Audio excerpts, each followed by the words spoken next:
Oda is an average high schooler, so average in fact that half of his classmates forgot that he was even here in the first place. He spends most of his time just reading isekai novels by himself, and the reason he is always alone isn't because he's being bullied or anything, he just prefers it this way. The idea of someone coming over to talk to him is always so anxiety-inducing that it's easier to just blend in and be invisible. All of a sudden, the room goes dark as a black sphere appears in the middle of the classroom and a summoning circle is formed right above everyone in class. In the next moment, they find themselves in the middle of a large hall. An old bald dude gets their attention and says the king has something important to tell them. The students are understandably upset about the interdimensional kidnapping, so they start demanding to know what the meaning of this is. But the advisor couldn't care less about their concerns, so he tells them all to shut up and pay attention. Once they are all quiet, the king speaks up and introduces himself as Morrigan, the ruler of the kingdom of Redis. He tells them all of the kingdom is under attack by demons, and only the power of a hero from another world is strong enough to defeat the demon lord. After hearing those words, Oda realizes this is the exact same scenario as all those isekai novels he'd been reading, and he's actually starting to look forward to this a little. The advisor then states that it is time to identify the hero among them, so he invites everyone to place their hands upon this crystal ball so he can inspect their statuses. The first one up is Daisuke, so he walks up to the ball and is told to say the word status to display his stats. He was hoping that he might be the hero, but it turns out that he's just an animal trainer with an average power of 450. The advisor tells him there's no need to be disappointed since he is still only level 1, but his stats already far exceed those of an average person in this world. A few of the other students get classes like a disenchanter, a knight, and even a healer, and the advisor is pleased with the diverse range of strong skills the summoned students have. He also informs the students that they can open a personal status window by saying status on their own, and when Oda tries it out, he discovered that he's an assassin. That doesn't come as a huge surprise to him considering his personality, but something he does find concerning is the fact that his stats are abnormally high. Earlier, Daisuke had stats around 450, and the advisor said that was already much higher than average people in this world, but Oda's stats are at 1,800. So what's with the massive disparity? It's Tsukasa's turn on the crystal ball next, so he places his hand on it, and to his surprise, he finds out that he is the hero. The other students aren't all that surprised by this outcome since Tsukasa has always been a prodigy in athletics, academics, and leadership, so he was the most likely to become a hero. The advisor begins praising him for having such high stats since most people cap out around 500 points, but his are around 900. However, if 900 is really all a hero gets, then Oda is even more confused by the state of his own stat screen because it makes no sense for his stats to be so damn high. Nanase asks Oda if he'd like to go next since there aren't many people left, but the idea of revealing his stats to everyone here scares him because he has read enough isekai to know that there's something off about the king and his daughter. He can't even be certain that they were telling the truth about the demon lord they mentioned earlier, so revealing his stats to them would put him at a serious disadvantage. However, simply saying he doesn't want to show his stats would draw too much attention, so he looks at his stat screen and realizes that he has a max level skill called Presence Concealment, and as soon as he activates it, he practically vanishes from the group without anyone noticing. Even Nanase, who was talking to him just a moment ago, completely forgets about Oda's existence as soon as he is out of sight, just like my dad. Once the advisor has taken note of everyone's ability, he tells them that equipment for their training will be provided soon, but for now, they will be taken to the bedrooms that have been prepared for them. Oda breathes a sigh of relief. He passed the verification unnoticed, so now all that's left is for him to use his skills to gather information. But as he's walking through the halls, he notices a camera spying on the students from the ceiling, and now he is absolutely certain that something nefarious is going on here. Since no one knows he's here anymore, he's going to have to fend for himself until he can figure things out, and fortunately, he manages to find an old bedroom that the castle uses to store equipment, so he decides to spend the night here. He looks through the available gear and finds some stuff that would suit an assassin, so he puts it on and heads out so he can start gathering as much info as possible. Thanks to his high stats, he is easily able to leap hundreds of feet into the air, so getting around won't be an issue for him. And with his concealment ability, he effortlessly sneaks into the king's room undetected and overhears him talking to the princess about some kind of plan. Morrigan also reminds her to make sure she doesn't let any of the students go into the castle's archive, because it'd be bad if they were to learn the truth. Oda still doesn't know what exactly their plan is, but he can tell that it's not something good, so he is tempted to just stab the king to death right here and end it once and for all. But doing that would be too reckless, at least not until he has gathered more info. The next morning, Oda sneaks into the dining hall and grabs a piece of bread to eat. He contemplates whether he should undo his concealment and tell his classmates that the king is up to no good, but he doubts they would believe him. Just then, Tsukasa walks in and he has something he wants to say. It's clear that they became stronger by coming to this world, and he feels like it is their duty to use their newfound power to help defeat the demon lord just like the king asked them to. So he would like to ask for everyone's support in achieving that goal, and they all seem to be on board with the idea. Oda realizes that the fact that they all see the king and princess as allies means there's no way they'd believe him if he told them about what he overheard last night, so he decides to gather some more information before doing anything else. Later that day, the students all gather outside for their first combat lessons, and they are introduced to Saren Mithray, the Knight Commander of Redis's last battalion. He says he will be in charge of training them for the next month, and after that, they will be allowed to go into the dungeon to try out their new skills. Oda has been watching from around the corner for a while now, and he's not happy about how blindly enthusiastic his classmates are about becoming heroes, but there's nothing he can do about it in his current situation, so he decides to go gather more intel. However, as he is leaving, Saren seems to notice him, so he puts his assistant, Jill, in charge of the students and follows Oda out. Oda eventually stops as a fountain and wonders where he should go to gather intel, but all of a sudden, Saren appears behind him and asks if something is wrong. Oda is shocked that someone was able to spot him since he's sure his concealment skill is still active, but Saren tells him he doesn't have to worry too much because his skill is still effective on everyone else, but he is a bit of a special case. Saren possesses enchanted eyes that allow him to see minor temperature changes, so noticing Oda wasn't difficult. Oda can't risk having his cover blown, so he reaches for his dagger intending to take Saren out, but Saren tells him there's no need for that because he isn't going to tell the king or princess about him. Oda is surprised to hear that since he figured the Knight Commander would be loyal to the king, but Saren's loyalty is a bit complicated, so as things stand, he's got no reason to snitch on Oda. He and Oda sit down by the entrance, and Oda tells Saren that he has been trying to find a way to get into the archives because he knows nothing about magic or how this world works. For example, his concealment skill was maxed out from the start, but he has no idea how to level up any of his other skills. Saren offers to teach him how to level up since he wouldn't find that info in the archives even if he tried. Oda is getting a little excited because he has been hoping that he'd get a chance to do some real assassin training, but he doesn't like accepting help for free, so he asks Saren if there's anything he can do for him in return. Saren says he'd just like to hear a bit about what Oda's home world is like since he thinks it'll be interesting to learn about, so the two officially start working together. Over the next few weeks, Oda learns about this world's history and how there are separate continents with elves and beast folk out there. After that, Saren moves on to training Oda while Jill handles the training of the other heroes.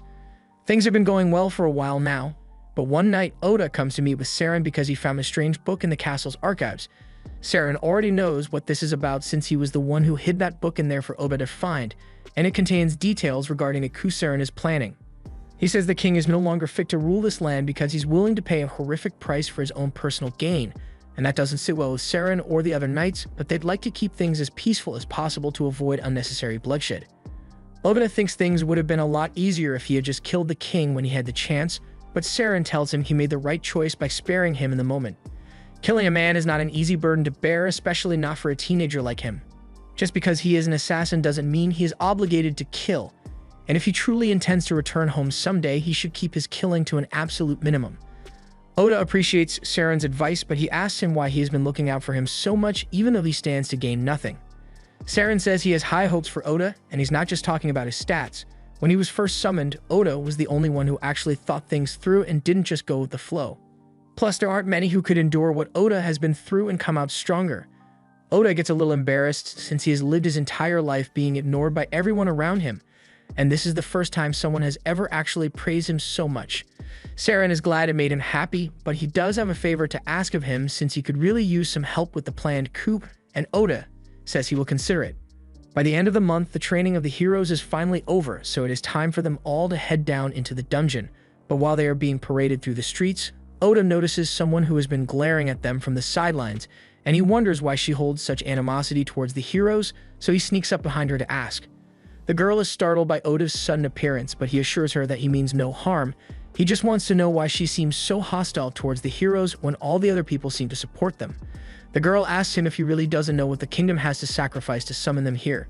But this is Oda's first time hearing of any sacrifice, so he's not sure what she's talking about.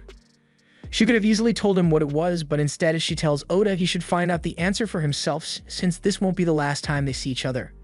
As the party heads into the dungeon, they are forced to battle their way through a large group of orcs, but no matter how many they kill, even more always end up appearing.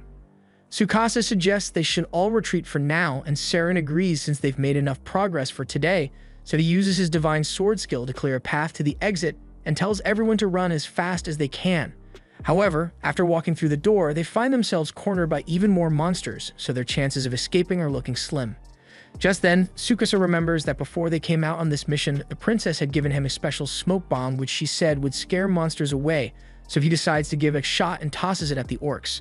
But to his horror, the smoke bomb actually turns the orc into a minotaur that's much stronger than anything they've faced so far. By the time Oda and Jill arrive, the party is already on the verge of defeat, so Oda springs into action and tries stabbing it in the back of the neck, but its hide is way too tough for him to pierce, so his sword shatters on impact. Oda is forced to fall back and finds Tsukasa kneeling on the floor with a broken arm. He's in the middle of a serious mental breakdown because he can't handle the fact that he's not strong enough to defeat the Minotaur on his own. Oda knows Tsukasa has a strong sense of responsibility, but he has never been one to crumble under pressure like this, so he gets the feeling that somebody did something to him. He asks the party's disenchanter to try casting Dispel Curse on him to see what happens, and sure enough, the remnants of a curse are seen floating off his head, so someone definitely planned this whole attack and Oda has a good idea of who's behind it. While Tsukasa's curse is being dispelled, Oda tells Saren that he plans to give his new skill a try, so Saren launches a flash of lightning at the Minotaur, and as it is being electrocuted, Oda activates his shadow magic. Dark tendrils begin to emerge from the shadows before piercing the Minotaur where it stands. Once it has been restrained, Oda begins pulling it into the shadows until its entire body is devoured, leaving only its head behind. However, while he may have successfully killed the Minotaur, he still doesn't have full control over his shadow powers, so he begins struggling to keep them from going out of control. Fortunately, Saren comes to his aid to help him remain calm until he is eventually able to withdraw the tendrils. After the battle is over, everyone returns to the castle, and Saren congratulates Oda on a successful mission. It's thanks to him that everyone managed to make it home safely, but while his shadow skill may be incredibly powerful, it also takes a massive toll on him, so Saren tells Oda to avoid using it unless absolutely necessary. He tells Oda that he has a gift for him, so he hands him a katana. He says the blade was forged by the first hero who was summoned centuries ago, and Oda is grateful for it, but he wonders why Saren is giving it to him instead of the current hero of Tsukasa.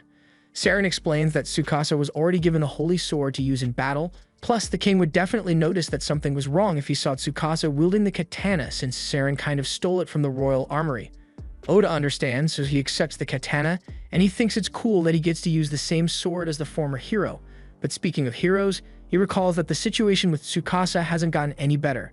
They were able to figure out that he was cursed, but while some of the symptoms were alleviated by the disenchantment spell, the curse itself still persisted, and Oda plans to find out why. Later that night, Oda sneaks into the princess's room and finds her in the middle of strengthening the curse on Tsukasa with a magic crystal and turning him into a puppet. But before she could finish her spells, Oda takes action and slices the crystal in half. This should take care of the curse for now, but he still has a few questions he'd like to ask her, so he points his sword at her throat and demands to know why she is doing this. The princess coldly says that everything she does is for the sake of the king, so he asks her why she is following his orders, but upon closer inspection, he notices that there's not a single original thought going on behind those eyes. She's obviously being controlled as well, and it wouldn't be right to kill her if she's not doing this of her own free will, so Oda simply leaves.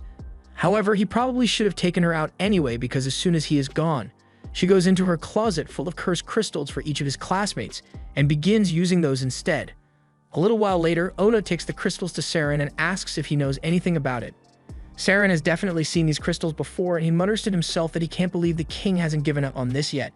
That aside, he asks Oda if he revealed himself to the princess while he destroyed the crystal, and he admits that he did, but only because he wanted to find out what she's thinking and why she's doing all this. Saren tells him that the princess is nothing more than a puppet for the king at this point, but Oda has done enough for today, so Saren says he should go to sleep. But he advises Oda not to rest on castle grounds any longer. The princess is definitely going to try cursing everyone aside from Tsukasa now, but she doesn't know who Oda is, so she has no control over him. She may not know exactly who he is, but now that she is aware that there is an assassin on castle grounds, Saren is sure the guards will spend the night searching every nook and cranny, so Oda won't be able to hide in storage closets anymore. Oda apologizes for revealing himself without thinking of the consequences, but Saren tells him there's no need to apologize. Making mistakes is a natural part of youth, so it's Saren's job as an adult to help him handle the aftermath. Oda says he is grateful that he has someone like Saren looking out for him. And Saren says that if he really wants to express his gratitude, then Oda should bring him along once he finally finds a way to return to Japan. Oda spends the night out in one of the trees, but he is woken up when he hears a huge commotion early in the castle. He wonders what could possibly be going on so early in the morning, so he heads over to take a look. He finds a few guards and his classmates gathered around, and once Tsukasa spots him approaching, he is relieved to see Oda again. Oda is glad to see that the curse on Tsukasa was broken, but Tsukasa looks panicked and asks him where he has been. Oda explains that he was just taking a nap and asks what's going on here. He had expected something mundane, but to his horror, he found Commander Saren lying on the floor with a dagger through his chest. Oda breaks down and asks who could do such a thing. But suddenly, all of his classmates turn on him, accusing him of being the killer. The dagger in Saren's chest is the same one they saw Oda using just a day ago. That would be compelling evidence against him, but they literally saw his dagger shatter against the Minotaur in the dungeon, so this one couldn't be his. Even so, his classmates all say he is way too suspicious because he is always disappearing and appearing whenever he wants. Oda realizes that the princess must have successfully cursed all of his classmates for them to be acting this way, so the only one who is still normal is Tsukasa. He tries sticking up for Oda since it's not fair to accuse him of murder without any evidence, but all of a sudden, the king shows up and announces that Oda is being charged with treason for the murder of Commander Saren, so he orders the guards to execute him immediately.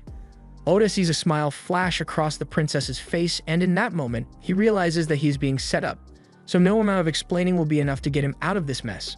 As the guards are about to stab him, he activates his concealment skill and disappears from view, so the king orders his men to spread out and search everywhere for him.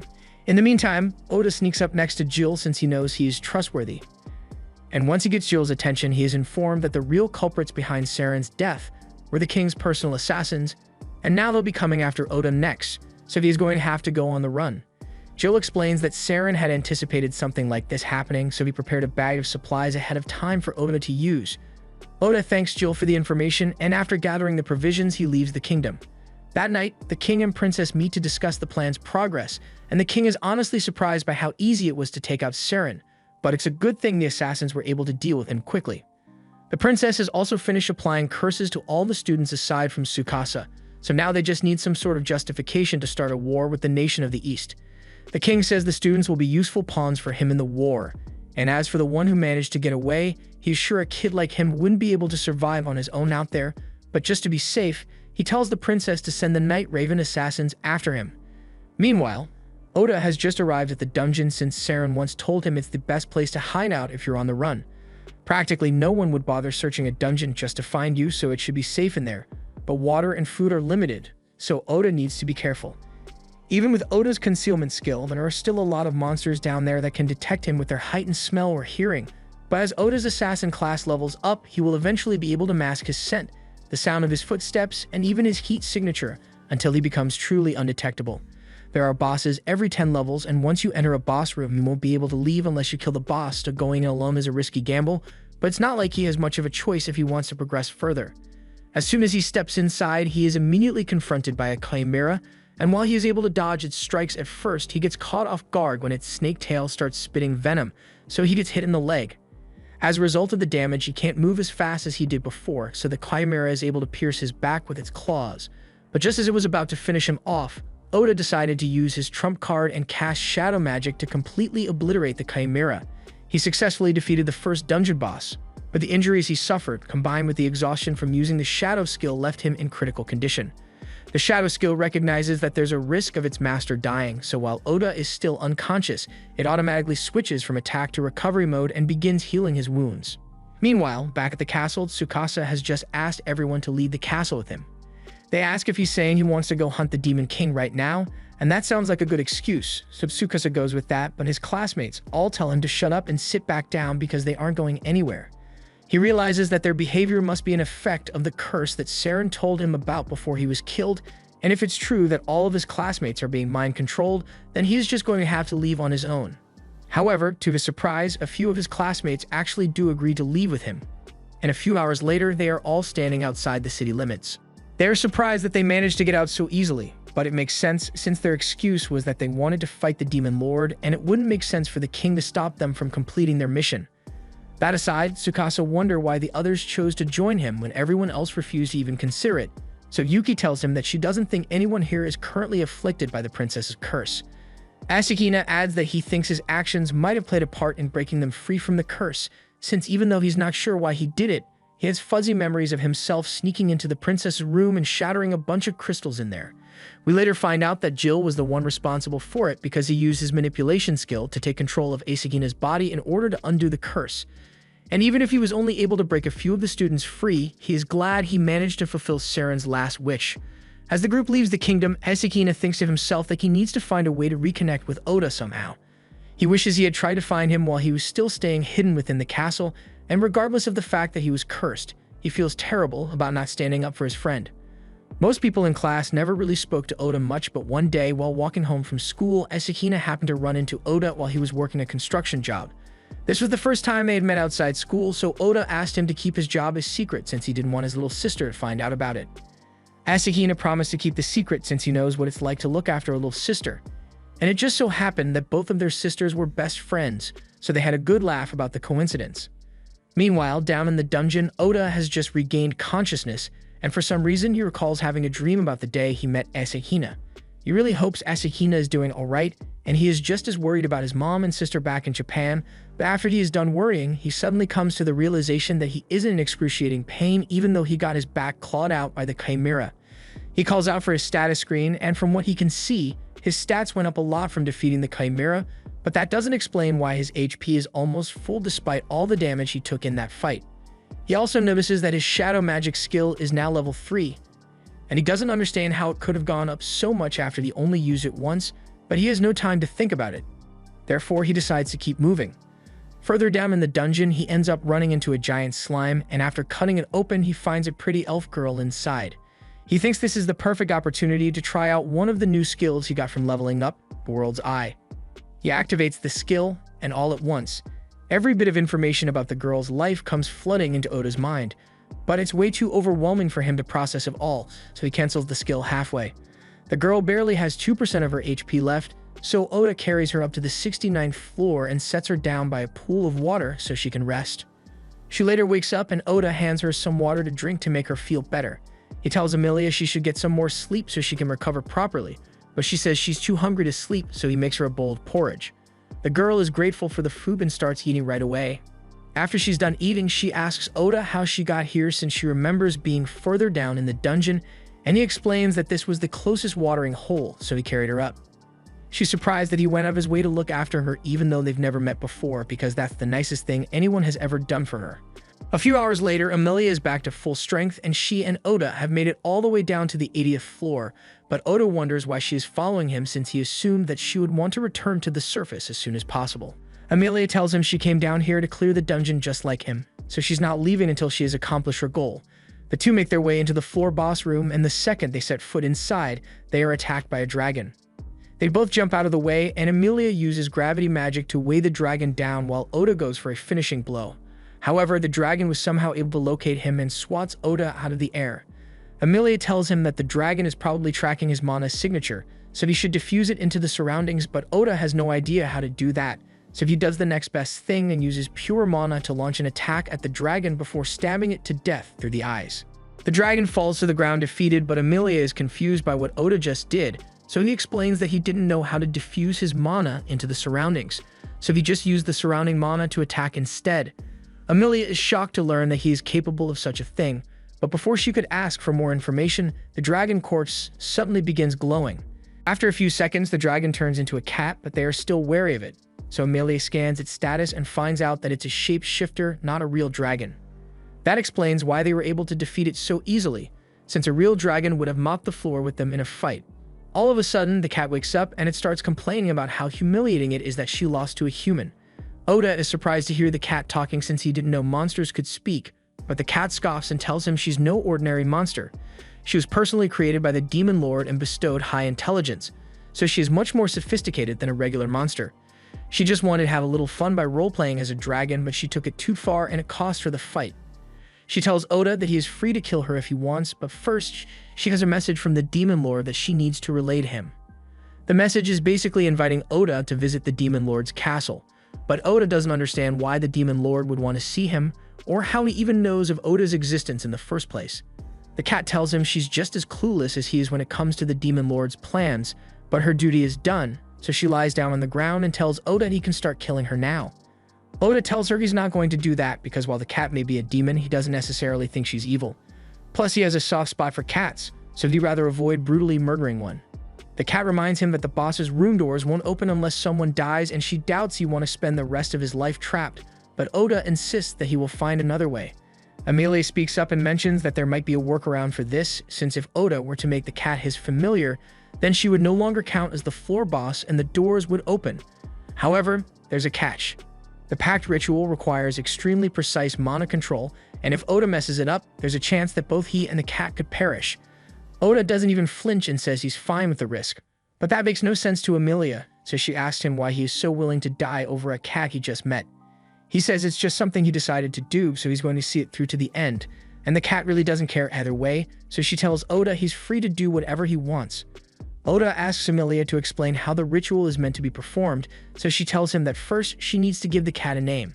He thinks about it for a bit until he eventually comes up with a name, Night. He chose that name because the cat's fur reminds him of the beautiful night sky and she kind of likes the name, but she acts like she doesn't care. Oda then asks Amelia what the next step of the ritual is, so she tells him he is going to need to pour his mana into the cat to bond their souls together. She thinks Oda should be able to pull it off, but she does warn him that once he starts, there's no going back, so if he fails to do it on the first try, he will die. Oda tells her there's nothing to worry about because he's sure he can handle it, and she trusts him. So he begins pouring mana into Night, and a bubble forms around them as Oda is dried into Night's soul. At first, things seem peaceful here, but he suddenly finds himself falling over a city facing imminent destruction. And the one responsible for all that destruction was none other than Night. This is one of her memories of the countless calamities she has caused over her long lifetime, but before she can cause any more damage, Oda reached out and yelled for her to stop. This gets Night's attention, so she directs a blast towards Oda, sending him crashing onto a roof and leaving him slightly injured. Night tells Oda to draw his blade and kill her here and now, because if he doesn't, he's going to lose his life, and dying here would render him a vegetable in real life. She's trying to force Oda to retaliate by attacking him with everything she has, and in the real world, Amelia sees Oda begin to bleed out his ears as his soul takes damage.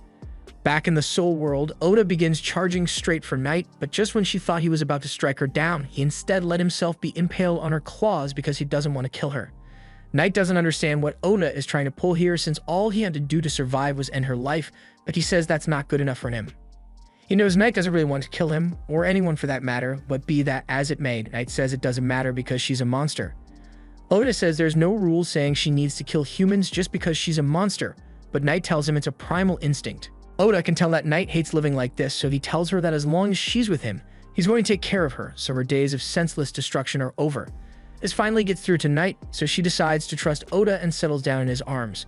Back in the real world, Oda nearly passes out from exhaustion, but Amelia catches him and with a look of relief, she tells him he was successful. Oda then goes up to Night and places his hand on her head. A pattern appears on the back of his hand to symbolize his bond with Night, and at the same time, the pattern on Night's forehead changes from red to gold. Night tells Oda that he has piqued her interest and she would like to stay by his side and witness his journey, so she swears her undying fealty to him. All of a sudden, a teleportation circle begins glowing on the ground, and the fact that it has appeared means Meg is no longer considered a boss by the labyrinth, so they are free to leave. Oda thinks it's great that they are free to go, but Meg is still weakened from her injuries earlier, so he tells her she can rest for as long as she needs because other monsters won't be able to get in here. In that case, Amelia suggests they should all sit down and have a nice chat so they can get to know each other while they wait, and Night agrees. Meanwhile, back with Oda's classmates, they have just arrived at the city of Yamato, and since this place was founded by the summoned hero a few generations back, it has a lot of Japanese aesthetics. They pay for Nin and all sit down to discuss their current situation. Tsukasa tells everyone that their funds are running low, so they need to find work soon so they can keep covering their expenses. One of his classmates raises his hand and suggests they could all become adventurers to make money since they ran into a bunch of them on the way here. Tsukasa thinks that's a great idea, but aside from their money troubles, he is also concerned about the fact that they still know almost nothing about this world. They can't exactly trust what they've been told by the king and the princess, so he tells everyone to read as many books as they can to piece together this world's history. They all agree with his plan, but they doubt that reading a bunch of books is going to help much since their main goal is to find a way to get back to Japan, and they doubt they are going to find the answer in a random book. Tsukasa has already thought of that, so he tells them that he thinks the fastest way for them to make it back home is to play the part of heroes and slay the demon king. The king was the one who summoned them here, so naturally he would know how to send them back, And once they've defeated the Demon Lord, regardless of what evil plans he may have in mind, he will be forced to send them back home. For now, he tells everyone that they need to gather as much money and info as possible. And once they have that, he suggests they should head straight for the Demon Continent to challenge the Demon Lord. However, Asahina objects to that plan. He says the best course of action would be to stay out and wait to meet up with Oda, since he's bound to show up in the city sooner or later. Oda is without a doubt the strongest out of all of them here, so Asahina thinks it would be foolish to challenge the Demon Lord without his strength. Nanase agrees because he never really got a chance to speak to Oda before, but Daisuke strongly opposes the idea because he still thinks there's a chance that Oda was the one who killed Commander Saren. Asahina tells him they've already discussed this before, but the king used magic to manipulate their memories to turn them against Oda. So despite what Daisuke may remember, Oda is completely innocent. Be that as it may, Yuki says Oda is nowhere near here right now, and even if he were, there's no guarantee that he'd want to help them after everything he has been put through. Since Tsukasa is the leader, Shiori asks him whether he thinks they should wait for Oda or press on without him. Tsukasa thinks about it for a minute, and he sees why Asahina would want to wait for Oda since he is a trustworthy friend, and he is a lot stronger than the rest of them. But he doesn't think Oda would want to team up with them. He's always been someone who likes to do things on his own, and with the power difference between him and the rest of the class, they would only be slowing him down. That's why he suggests they should all train as hard as they can so that they can catch up to Oda's level of strength, and only after that will they be ready to challenge the Demon Lord. Back in the dungeon, Amelia tells the story of how she was betrayed by her people and hunted down until she was eventually cornered on the edge of a cliff. She asked her sister and her people why they were doing this to her, since up till that point, she had never done anything that would warrant such hatred from them. But her sister had no real answer. She just said they wanted Amelia to die. With no other choice, Amelia used her gravity magic to destroy the ground beneath her feet and send herself plunging into the waters below to escape her attacker, and by the time she woke up, she found herself on the shore of a distant and unfamiliar land. Shortly after that, she was swallowed by a dark slime, and the next thing she remembers after that is waking up next to Oda. Oda and Knight are surprised by how rough Amelia's situation is, but Knight is curious about the dark slime that swallowed Amelia up because slimes usually don't eat people. And even if this one did, she finds it hard to believe that Amelia survived in there so long without being digested. Either way, Amelia says she's grateful that the slime ate her because without it, she would never have gotten the chance to meet Oda. Oda asks her if she intends to return home eventually, but Amelia says she has no home to return to. He asks her if she has at least tried having a conversation with her sister about what happened, but considering the fact that Amelia's sister tried to kill her, I don't think talking things out is an option for her. Oda's stance on this is biased because he also has a little sister, but has never tried to kill him. He cares about her a lot, and at one point he worked overtime for weeks just so he could buy her a new phone since her old one was busted. Yui didn't seem pleased with the gift at the time, but not because she was ungrateful. It was because she didn't like the fact that Oda was putting himself through so much stress just to buy her a gift. Just then their mom came out and told Yui not to give Oda such a hard time about it since he only pushes himself because he loves her. Yui still felt bad about Oda working so hard for her sake, but she appreciated the gesture, so she thanked him for always looking out for her. Oda really misses her and his mom, so he wants to return home as soon as possible, but before that, there's something he needs to do. Back in Japan, no one ever seemed to notice Oda, which is probably why his presence concealment is one of his strongest skills. However, Commander Saren paid attention to him, and Oda owes a lot of his growth to him. But then the king murdered him in cold blood just so they could frame Oda, and he refuses to let that transgression go unpunished. They are all arrested now, so Oda asks Knight where the teleportation circle is going to take them.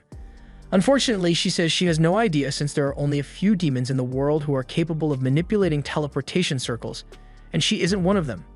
Amelia recalls hearing a rumor that teleportation circles send you to the place you most desire to go, and if there are multiple users, it will pick one person and send everyone to that person's destination. They all go through, and in the next moment, they find themselves in the middle of a large plain with a massive tree in the distance. To Oda, it is a pleasant surprise, but to Amelia, this is a horrifying turn of events because she recognizes that tree, and it means she is back in the Elven Kingdom. All of a sudden, an elf scouting in a tree nearby spots them and immediately fires an arrow at Amelia. Oda notices in time to pull her to safety, and afterwards he apprehends the elf and brings him down for interrogation. The elf says he was sent out here to investigate a strange blue light that suddenly appeared, but to his surprise he found the traitorous princess, and it was murder on sight from there. He then proceeds to insult Amelia with extreme malice, so Oda knocks him out, but that doesn't solve their problems because while the elf was talking, more elves showed up and surrounded them, including Amelia's sister. Before all this, Amelia's life was going pretty well. She was in line to become the next ruler of the Elf Kingdom, and she had a great relationship with her sister, or so she thought. Gradually, all her advisors and guards began to turn on her until one day, Kilika suddenly accused her of committing a heinous crime. And without investigating at all, the guards all concluded that Amelia must be guilty because she is a child of blight. She was forced to flee the kingdom before Kilika, and the guards could capture her. And now that they are face to face again, she doesn't know what to do. She tries telling Kilika that she will leave on her own, so there's no need for violence, but Kilika is hell-bent on capturing Amelia.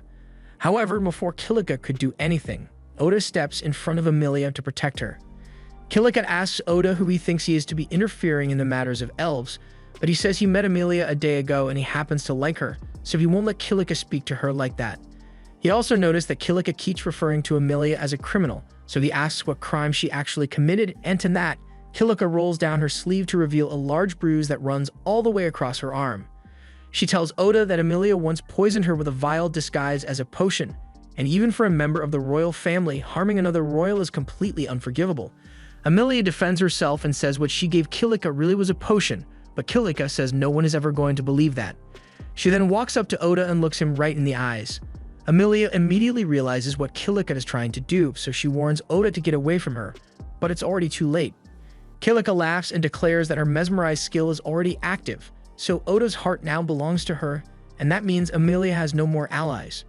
Kilika was expecting to see an expression of pure hopelessness on Amelia's face, but instead what she sees is rage. Amelia yells at Kilika to undo her spell and apologize to Oda because he should be allowed to make his own decision on who he loves. Seeing Amelia so angry really startles Kilika because she has always known her sister to be a spineless pushover, but right now she looks like she's ready to rip someone's throat out.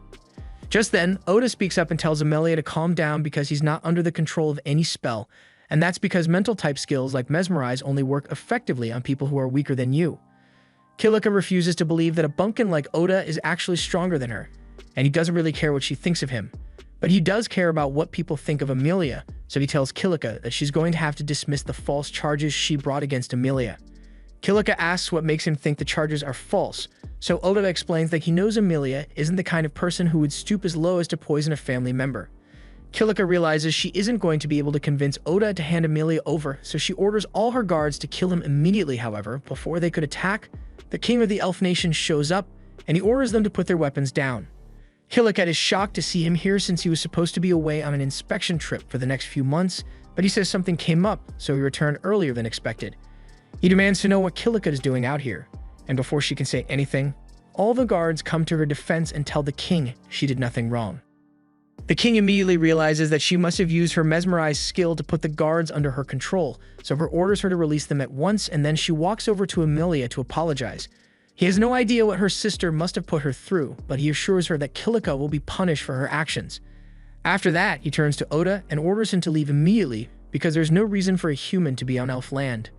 Amelia tries to stand up for Oda and tells her father that he was the one who saved her and brought her back here. However, while the king is grateful that Oda brought Amelia back to him, he still doesn't like humans in general, so he tells Oda to leave regardless.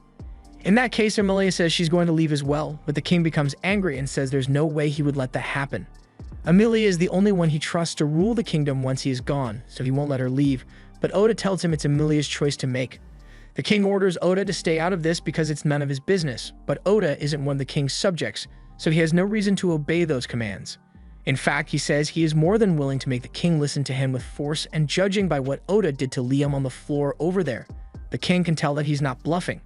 With that said, the king has never been one to duck a fade, so he issues a challenge to Oda under the condition that the loser has to obey the winner's commands, and Oda accepts, so the king says the duel will be held at the base of the holy tree in accordance with their tradition.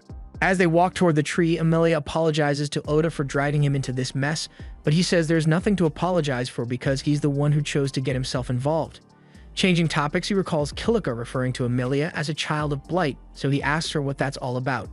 Amelia explains that there's an old elven legend that says whenever a set of twins are born, one will differ from their parents, and this child is said to bring calamity upon the land, hence they are referred to as a child of blight.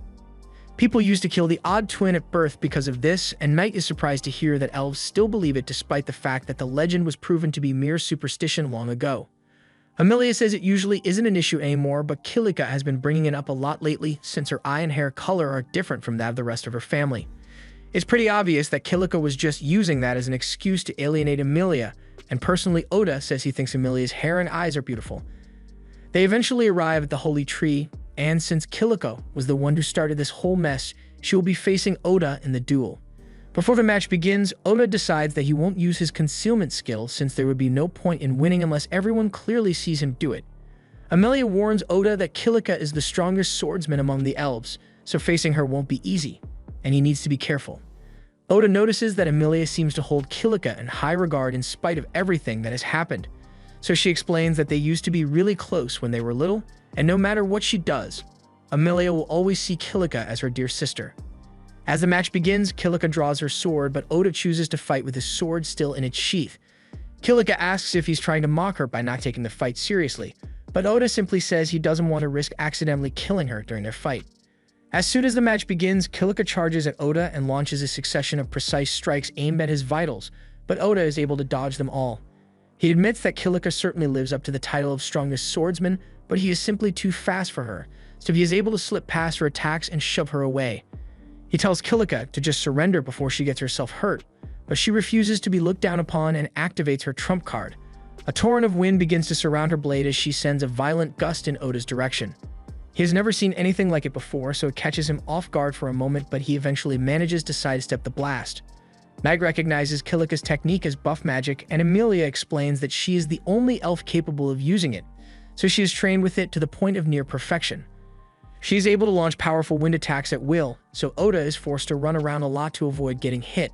But at one point, he notices that Kilika looks really sad. He asks her why, and she tries to deny it, saying she's happier than she has ever been, but Oda says she looks miserable to him. Kilika doesn't want to listen to Oda's prying any longer, so she launches another attack at him, but he easily ducks underneath and leg sweeps her, sending her tumbling to the ground. By the time she gets up, Oda is already standing behind her and places his sword on her neck, showing that he could have killed her by now if he wanted to. He once again asks Kilika to just surrender and make peace with Amelia, but Kilika vehemently refuses. She says she would never make peace with someone who stole everything from her. She then flies into a rage and begins launching indiscriminate blasts of wind in all directions. She says she has nothing because Amelia and her divine nature took it all away from her. Kilika used to get along great with Amelia when they were younger, but then it was discovered that Amelia possessed the spirit medium class, and with that once mastered, she could become one of the strongest people on the continent, so from that day onward, nothing Kilika did was ever good enough. Amelia tries to tell her that that's not true, but Kilika is too upset to listen to reason right now. Just then, Liam approaches Amelia and asks her to help save Kilika with this, and she immediately understands what he's trying to do. She climbs onto Knight's back and uses the power of the holy tree branch Liam gave her to cast purification magic and release everyone from Kilika's mesmerized spell. This sends Kilika into an absolute frenzy, so she unleashes her most powerful wind blast yet, and Oda is forced to use his shadow magic to counter it. He is eventually able to overcome the force of her wind magic, knocking Kilika to the ground and causing her to lose the will to fight. Just then, Liam and Amelia walk over to check on her, and Kilika asks if they are here to mock her now that she has been defeated. Liam tells her that's not the case because he's actually worried about her, but she doesn't believe him since she thinks that as soon as the mesmerized spell wore off on him, he rushed straight to Amelia's side and helped her undo the rest. However, Amelia tells Kilika she's wrong because Liam was never actually under her spell. Kilika thinks Amelia is simply lying to her, so she says they should hurry up and exile or execute her already because she doesn't want to live like this anymore. But the king says if anyone should be punished, it is him because he's the one who caused Kilika to turn out this way. Kilika doesn't understand what he's talking about, so the king explains that he sealed away some of her memories a long time ago to protect her, but he now realizes that was a mistake. He undoes his forgetting skill, and all at once, Kilika's lost memories return to her. When she was little, Kilika had been training a lot near the dungeon, but one day a strange person showed up near the entrance and told her she could get stronger a lot faster if she used one of these balls. Kilika, being a naive child, grabbed the stranger's balls and ran into the dungeon to try them out. However, after using them, a horde of powerful monsters suddenly appeared, and she knew fighting them all on her own would be risky, so she ran out of the dungeon. Normally, dungeon monsters shouldn't be able to exit the dungeon, but these apparently weren't ordinary monsters, and at this rate, they were going to attack the elf village, so Kilika decided to stay and fight them off. She was holding her ground really well, and all the commotion alerted the other elves to the trouble, so backup had arrived. Leon was the first to get there, but unfortunately, he immediately got his torso impaled by a goblin, and Kilika had to watch her friend die right before her eyes. The trauma and guilt from what happened nearly broke Kilika's mind, so the king chose to seal away those painful memories to protect her from the truth. Liam wasn't the only one who died in that fight, but the situation was later salvaged thanks to Amelia using her spirit medium magic to craft 2 spells: gravity magic and resurrection magic. She was able to revive everyone who died, so there was no real loss that day. But since Kilika was the only one who was unaware of what happened, all those involved unintentionally grew distant from her. And she interpreted this as them losing interest because she wasn't a spirit medium like Amelia. Kilika breaks down in tears at the realization that she turned her own sister into an enemy over a stupid misunderstanding. But Amelia says that's not true because she could never truly hate Kilika. She's got a lot of apologizing to do to make up for all the trouble she caused Amelia, but at the end of the day, they will always be family, and in Amelia's eyes, nothing can change that. That night, a feast is held in celebration of Kilika changing her ways, and the king thanks Oda for helping resolve the matter. As promised, he agrees to let Amelia decide what she wants to do, even if that means she will be leaving on a journey with Oda. Speaking of which, the king asks Oda where he plans to head next, so he says he is heading for the Beast Continent since Knight mentioned that it's a great place to buy weapons and equipment. Meanwhile, Asahina and the rest of Oda's classmates all hop on a ship headed to the Beast Continent as well. They had originally planned to wait until Oda eventually shows up, but they've already grown strong enough that the monsters in the Yamano dungeon no longer give them experience. So rather than sit idle, they decided to head to the Beast Continent to upgrade their gear. The next morning, the Elf King prepares an escort to take Oda and Amelia to the edge of the kingdom so they can continue their journey. Oda thinks this is a little much, but the king says there have been a lot of kidnappings along the coast recently, so he just wants to ensure their safety. In fact, he says he would feel much better if Oda allowed them to escort him personally, but he turns down the king's offer immediately and agrees to just take the carriage. During the carriage ride, Oda asks Knight why she was so docile during the drama with the elves since she could definitely have done more to intervene, so she explains that she didn't want to reveal the fact that she's a demon since not everyone would be as accepting of her as he is. Oda understands why she would want to act like a regular cat, but he asks if the demon lord is okay with it since he might still be watching. Knight tells him he is correct about that as her eyes and ears are still linked to the demon lord so he can keep track of everything she does. However, he no longer has control over Knight's actions and she has no intention of betraying Oda. Oda is glad to hear that since he might end up butting heads with the demon lord when they finally meet, but Amelia doesn't think that's likely to happen. If anything, she gets the feeling that the demon lord wants to be friends with him, and Knight shares the same sentiment because the move Oda pulled off yesterday certainly piqued the demon lord's interest. Not many people are capable of utilizing shadow magic in combat, but Oda was able to fully coat himself in it. Oda says he just did it in the heat of the moment because he was worried that his shadow magic might consume Kilika, but even if it was unintentional, such a feat is still impressive. Just then, Oda senses something up ahead, so he tells the carriage driver to stop here and gets out. He tells everyone that his detection skill alerted him to some people further up the road, and after taking a look with a telescope, the driver confirms that there is indeed a group of bandits up ahead. Unfortunately, the bandits also notice them and they have an elf hostage in their custody, so they threaten to kill her if Oda and the others don't do exactly as they say. The group has no choice but to listen for now, so the bandits take out a bunch of rope and tell them all to tie themselves up. Just then, Amelia gets down from the carriage, and as soon as the bandits see her hair color, they get excited because they recognize her as one of the elf princesses, and if they offer her to Lord Graham, then they'll be sure to get a huge bonus. However, while the bandits are all snickering to themselves, Oda activates his presence concealment, and in an instant, he knocks all the bandits out before they even realize what's going on. He then asks the driver to tie up all the bandits with the rope they brought, and while he's doing that, Oda starts wondering who this Lord Graham person the bandits mentioned is. Fortunately, the driver says he has actually heard of Lord Graham before, so he informs Oda that Graham is a royal in the nation of Uruk. That's good enough of a tip for Oda, so he asks the driver to take the bandits back to the elf castle, and in the meantime, he and Amelia will continue their journey on foot. The driver starts to object since his orders were to escort Oda and Amelia all the way to the port, but they are already pretty close, so Oda says getting there won't be a problem for them. A little while later, Oda, Amelia, and Knight all hop on a boat, and once they arrive at their destination, Oda plans to get himself some new gear so he can level up even more. Amelia is a bit surprised that Oda wants to get even stronger when he is already so powerful, but he says he needs to keep improving if he plans to avenge Saren eventually. Knight mentions that the port city they are headed to has a labyrinth in it, so if Oda wants, he can level up once they get there. However, that's going to take at least a few days, so she says they should just sit back and enjoy the journey until then. Amelia is excited since this is her first time traveling by ship, and she says she's excited to watch the sunset with Oda, but when she turns to ask him what he thinks, She realizes that he wasn't paying attention to a single word she said. He is busy reading a book that Amelia's father gave him as a parting gift, and he is so engrossed in it that he barely notices Amelia pouting at him. Oda spends the entire ship ride reading his book, so by the time they arrive on the Beast Folk continent, Amelia has barely been able to spend any time with him. As they get off the boat, Oda notices that humans are the only ones doing the manual labor here, which seems a little odd, but after taking a few steps into the city, he is confronted by a group of beastmen who order him to leave Amelia behind and get out of here. He realizes that the beast folk here must look down on humans, and dealing with these clowns could turn into a huge hassle, so he asks Amelia to stand back and let him handle this. He begins walking towards the beastmen, and they all begin mocking Oda because there's no way a puny human could possibly stand up to their strength. But even though Oda could easily beat them up, he opts for the more classy option and uses his shadow magic to blind them instead. He then leads Amelia past the goons, but as they walk into town, he notices that a lot of the people here are staring at them, and their gaze seems to be aimed at Knight. Knight explains that cats are despised and feared here. Later that night, they check into a hotel, and after having a hearty meal, Oda suggests they should head to bed.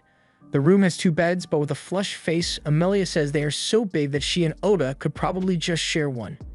Hearing this catches Oda off guard, but Knight knows exactly what Amelia is trying to do, so she decides to head out to give her and Oda some privacy. Oda tries to convince Knight to come back, but she's already long gone, and Amelia announces that she's going to take a shower, so he doesn't know what to do. By the time Amelia returns in a nightgown, she finds Oda using the advanced technique of pretending to be asleep. She assumes he must just be exhausted from the long journey, so she decides to hold off on her planned activities and just climbs into bed next to him to get some sleep. The next morning, Knight returns to the room, and when she sees Oda and Amelia in bed together, she assumes they must have had some fun after all. But that's besides the point. She tells them that a guest will be arriving soon, so they need to get dressed. A little while later, there's a knock at the door, so Oda tells the visitor he can enter, and a man named Crow walks in. Knight explains that Crow is the best blacksmith on the continent. She met with him last night and asked him to come here. Normally, Crow would never accept requests like this, but since the Nightmare of Adelia personally came to make the request, he couldn't refuse. Amelia wonders what Crow meant when he referred to Knight as the Nightmare of Adelia, but there's no time to ask about it because Crow asks Oda to hand over his weapon so he can inspect it. He can tell that Oda probably overused this thing in a labyrinth recently with all the damage it has accumulated, and Amelia is impressed that he can see all that from just a glance. Oda asks if Crow is going to be able to repair it, and Crow says that with the right materials and budget, he should be able to get it done. Oda also asks if he could make roughly 20 throwable assassin knives, but Crow looks surprised to learn that Oda is an assassin. He composes himself and tells Oda that he probably doesn't have the experience to properly use weapons forged by him, and Amelia gets offended by the fact that Crow is calling Oda inexperienced, but Oda can't exactly deny it. Knight asks Amelia to calm down because while Crow may be a smith right now, he was once a member of the hero party, so when it comes to combat, he knows what he's talking about. Crow meant what he said about Oda being inexperienced, but he still agrees to forge the weapons Oda asked for, so he writes down a list of all materials Oda will need to gather, and in the meantime, he's going to hold onto Oda's sword to make sure he doesn't damage it any further. Crow taking Oda's sword was a bit unexpected, but Knight assures him that Crow is the best there is, so Oda's weapon is in safe hands. Oda takes Knight's word for it, but even if Crow can fix the sword, Oda has no idea where to get all the materials he asked for. Knight tells him that the easiest option would be to hunt for them in this city's labyrinth, and it would give Oda a chance to level up as well, so he thinks the idea is perfect. The labyrinth in the city is located near the center, but access is limited based on one's rank as an adventurer. Oda doesn't think that will be much of a problem for him, so he begins making plans for the hunt, but while he's doing that, Amelia asks if it's alright for her to head out for a little bit since there's something she wants to talk to Crow about. Oda says he's fine with it since he still has a lot of research to do on the labyrinth here before he's ready to go in, but he asks Knight to go with her and contact him with telepathy if anything happens. A little while later, Amelia and Knight arrive at Crow's workshop, and Amelia mentions that she heard that when the previous hero party failed to kill the demon lord, only the hero and a beastman managed to survive, so that beastman must have been Crow. Crow tells her she's free to mock him for his failure if that's what she wants to do, but that wasn't Amelia's intention. She believes Crow managed to survive because he is strong, and that's why she would like him to teach her to fight. Crow immediately refuses because he decided long ago that he would never accept another apprentice. He says everyone whom he has tried to train would either run away or fall into severe depression, so he doesn't want to waste his effort, but Amelia assures him that she will neither give up nor break down. She wants to stand by Oda's side with her head held high, and to do that, She can't let the power gap between him and her grow any wider, so if Oda plans to grow stronger, then she wants to train as well. Crow once again refers to Knight as the nightmare of Adelia and reminds her that the deal was that he would only accept the request to fix Oda's equipment. However, she points out Amelia is making the request on her own, and this has nothing to do with Oda. Furthermore, she says she would appreciate it if Crow stopped referring to her as the nightmare of Adelia since her name is Knight now, and Amelia is curious, so she asks why Crow keeps referring to Knight that way. Knight explains that decades ago, the Demon Lord sent her to the city of Adelia in retaliation after the people had invaded the Demon Kingdom. Technically, Knight's job was just to issue a warning to the leaders of the city, but she was blinded by rage and kind of took things a bit too far, nuking the entire city in the process. She knows she had no reason to do all that, and she takes full responsibility for her actions, which is why she wanted Oda to kill her when they first met. However, she has changed since then, and as long as she is serving under Oda, the history will never repeat itself. Crow asks her if she really thinks it's that easy to turn over a new leaf, but Meg is well aware that the things she has done are unforgivable, so she understands if Crow still despises her. However, on the contrary, Crow says he never bore any resentment towards Knight. A few years ago, after he and the hero party failed to kill the Demon Lord, Crow was holding a memorial in front of his sister's grave when Knight happened to run into him. She immediately recognized Crow as one of the heroes who escaped the Demon Lord, and she could tell that he was mourning, so she told him that if he wanted to kill her, she wouldn't fight back. However, Crow told her that he knows she is nothing more than a tool the Demon Lord created to do his bidding, so blaming her would be the same as blaming the sword instead of the swordsman. In that case, Knight asks if he intends to go after the Demon Lord again, but Crow told her that it was neither her nor the Demon Lord who killed his sister.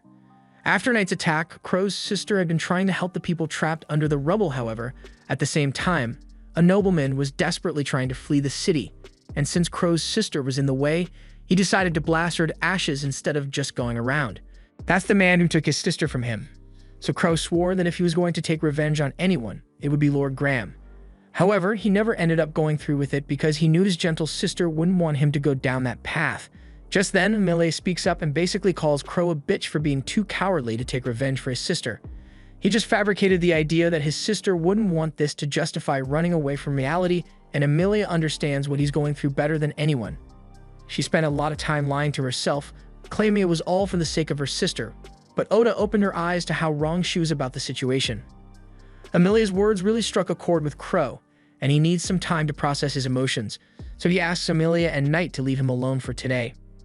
Meanwhile, Odds is out in town doing some research on the labyrinth when all of a sudden, monsters erupt from the labyrinth and spill out onto the street. Amelia sees the chaos and tries to intervene, but she is confronted by a boy named Oram, and she recognizes him as the same person who tricked Kilika when they were kids. Oram says he has orders from the Demon Lord to keep Amelia alive since she can use interesting magic, so he surrounds her with monsters and takes her captive. By the time Oda arrives, Oram has already taken Amelia into the dungeon and plans to get her back, but first, he needs to clean up this mess, so he asks Knight to stand back. Knight realizes what he's about to do, so she takes off flying to leave the area, and Oda activates his shadow magic with no restrictions, allowing it to consume all the monsters in the area, but the strain on his body causes him to pass out afterwards. Knight flies down to check on Oda, but all of a sudden, the mysterious system in his body is triggered, and due to the excessive use of mana from Oda's body, it surrounds him with a shadow and puts him in recovery mode. Knight has no idea what's happening right now, but a few moments later, Oda's body is fully healed, but he is still unconscious. So by the time he finally wakes up, he finds himself in an unfamiliar bed. He asks Mike what happened, so she tells him he collapsed after using his shadow magic, so she brought him to Crow's house for safety, until he woke up. Oda asks how long it has been since he's worried he might have been asleep for 5 or 6 hours. However, Meg tells him he was actually unconscious for a full day and 5 hours. Oda is shocked to hear that, but Knight tells him it's not a surprising outcome, since using his shadow magic completely drained his body of all mana. He very well could have died from such a stunt, but for some reason his shadow magic activated on its own while he was unconscious and completely replenished his mana. She still has no idea what that was all about, so she asks Oda for an explanation, but he is just as clueless as she is, and frankly, he isn't interested in finding out right now because he has more important things to worry about. He gets out of bed, and when he sees Crow, he thanks him for lending his bed while he was unconscious, but he really needs to get going now. Crow understands what's going through Oda's mind right now, so he asks him if he's sure it's a good idea to rush in like this. A full day has passed, so for all he knows, they might have already taken Amelia all the way to the demon continent by now. Without hesitation, Oda says if that's true, then he will just have to go to the demon continent to get her. But Crow asks him how he intends to face demons without any weapons. Oda yells that he will figure something out since he doesn't have his weapons right now, but the Crow points to the table over there, which has all of Oda's repaired weapons laid out and ready for battle. Those have been here the entire time, and the fact that Oda did notice them is proof that he isn't paying attention to his surroundings. So Crow tells him to calm down and think things through. Oda realizes Crow is right, so he calms down and goes over to check on his weapons. Crow split his sword into 2 blades, since short swords are easier for an assassin to use, but it cost him a lot in materials and labor, so he expects Oda to pay him back as soon as he is done saving Emilia. There's also one more thing Crow wanted to give him, so he throws Oda an old ring which has the words, "I will lead you anywhere," inscribed on it. The ring was apparently forged by a previous hero, and it is enchanted with magic that will lead the wearer to whatever it is that they desire. Oda tests it out while thinking of Emilia, and a red line shoots out from the ring in the direction of the labyrinth. It wouldn't have gone in that direction if Emilia had been taken to the demon continent, so for whatever reason, Alum must still be holding Emilia captive inside the labyrinth.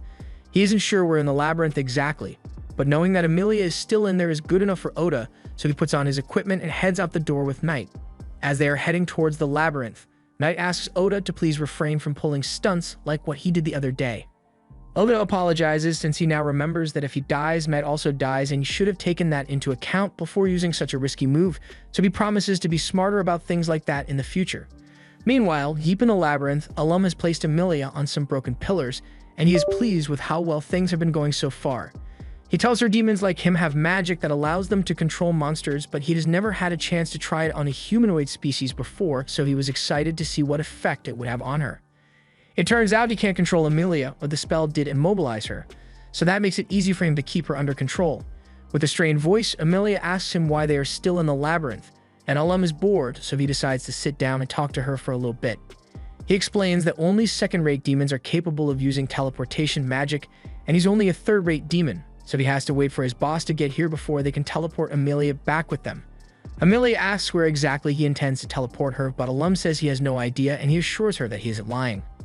He knows Emilia is trying to extract information from him, but doesn't mind since even if that assassin friend of hers shows up to rescue her, Alum is sure Oda won't be able to beat him. That said, he tells Emilia he has no intentions of killing her, so she doesn't need to worry about that. Alum has strict orders to present Emilia to the Demon Lord alive and well, so he won't let anything bad happen to her. Meanwhile, outside, Oda has just arrived in front of the labyrinth, and according to the ring, Emilia is definitely down there, so he tells Knight to hurry. However, before they could head inside, a girl calls out to Oda and asks him to let her help rescue Emilia from the labyrinth. Oda recognizes her as the girl he met during the hero parade, but he never told her that Emilia was inside the labyrinth, so he grabs her by the throat and demands that she explain how she got that information. He warns her that whether he spares her life or not depends on her answer, so she had better not lie. While gasping for air, the girl tells him that she used her scent tracking skill to follow Emilia's smell to this location, and the trail disappeared at the entrance, so she assumed that Emilia must be in there. Oda doesn't seem convinced, but Knight tells him that it is normal for beast folk to awaken his scent tracking skill, so what she's saying could be true. Oda decides to let her go for now, so he drops the girl to the floor and demands to know why she is here. After regaining her composure, the girl tells Oda that her name is Laya Lagoon and she is the first princess of the nation of Uruk. She received word that the Demon Lord was targeting Princess Emilia, so she was going to warn them.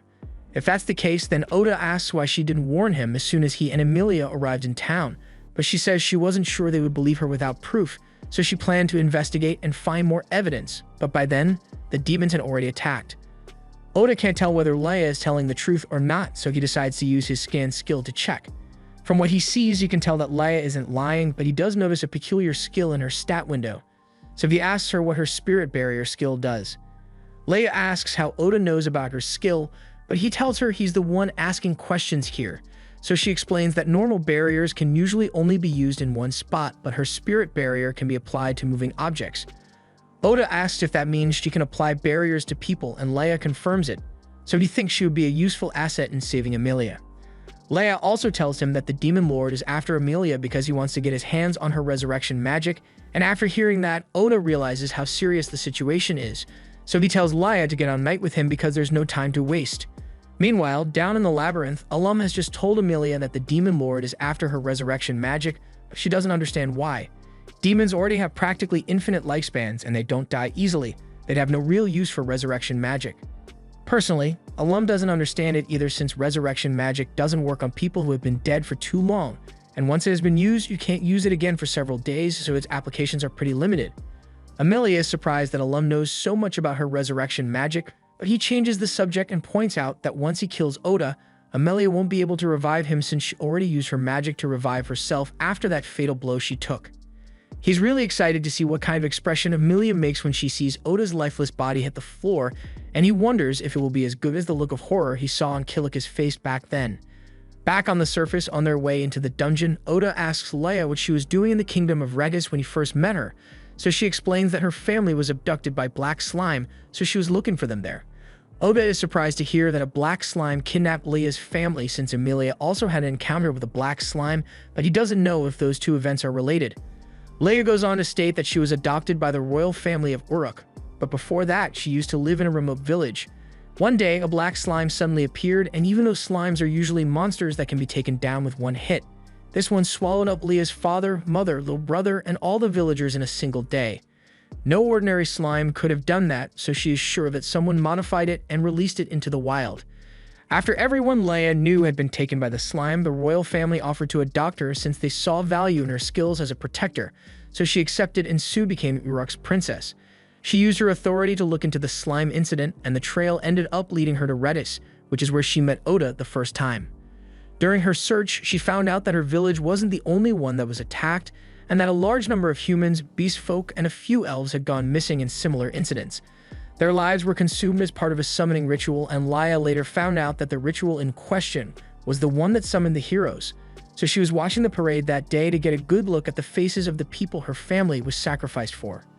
Oda asks her if she holds any resentment towards him for what happened, but she says she knows he and the other heroes aren't to blame for what happened. Her hatred is directed at the king and princess for killing the people she loved for their personal gain, and Oda also has a score to settle with them, so he and Leia have something in common. While they are on the topic of the summoning ritual, Oda tells Leia that he doesn't believe that the king actually summoned them to fight against the demon lord, and Knight tells him he's right to not believe it because it's a bold-faced lie. The demon continent hasn't attempted an attack on humanity in the past 100 years, and they have shown no signs of doing so either, so the king's claim of needing to summon heroes to fight back is complete bull. The group eventually arrives inside the labyrinth, and the way things work here is that you must defeat a certain number of monsters on each floor before you will be allowed to progress to the next. Oda says he can use his shadow magic to take care of the monsters quickly, but Knight tells him he can't do that. He's going to have to fight a demon when they find Amelia, so it's a bad idea to risk exhausting himself before they get there. But Oda says they have no other choice since Leia can't fight, and he's the fastest one here. Knight tells him she can fight in his place, and if she goes into battle mode, she should be able to tear through the monsters on each floor in no time, but there's a risk of her losing control to her instincts in that form, so she's worried she might hurt Oda or Leia. Oda looks at Knight and assures her that as long as he is here, he will make sure she doesn't lose control, so Knight decides to put her faith in him. Knight then unleashes her full power and begins rampaging through the labyrinth with Oda and Leia on her back. And to make sure she doesn't lose control, Oda is using their mental link to keep her calm. Since they've got time, he asks her why demons are so hated in the first place, so Knight explains that the first demons generally aren't bad people, but the first demon king did order an attack on the other nations, so ever since then, people have held disdain for demons. Some demons are genuinely evil and see other races as nothing but bugs to be crushed, but at the same time, there are demons who wish to live in peace and avoid bloodshed, so she asks Oda to remember that not all demons are the same. Before long, they arrive at the floor where Amelia is being held captive, and as soon as they arrive, Leia applies a barrier to both Oda and Amelia. Alum is surprised that Oda managed to make it here so quickly, and Akira says he will be taking Amelia back now, but Alum laughs and asks how he plans to do that when he is going to be dead soon.